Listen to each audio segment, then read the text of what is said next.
మీకోసం అయితే ఈరోజు మధు మంచి పప్పు అయితే తీసుకొని వచ్చిందిగా.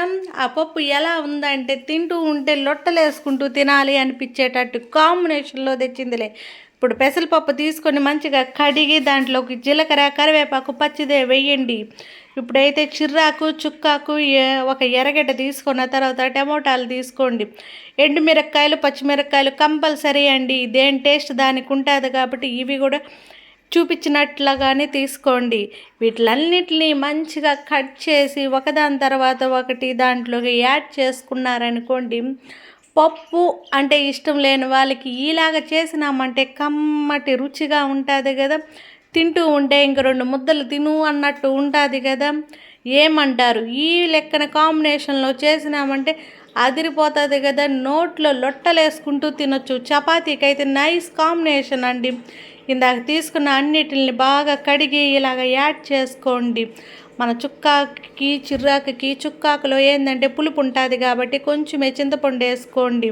ఇప్పుడు పసుపు యాడ్ చేసుకున్నాం అనుకుంటే అదిరిపోయే టేస్ట్లో ఉంటుంది.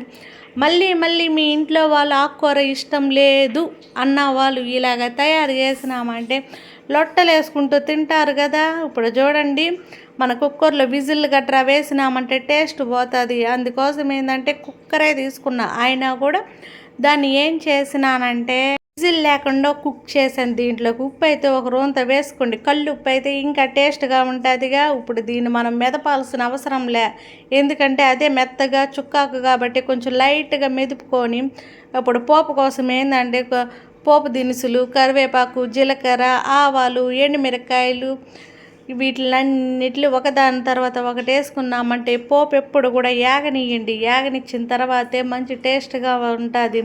ఎండుమిరపకాయలు, ఆనియన్స్ అన్నీ వేసుకోండి. ఏది మాడకుండా ఉంటే ఇంకా అదిరిపోతుంది కదా. ఆనియన్ కూడా ఎక్కువ మాడనీయకుండా 50% కుక్ అయిందిరా అనుకున్నప్పుడే మన పప్పుని యాడ్ చేసుకున్నామంటే ఇంకా టేస్ట్గా ఉంటుంది.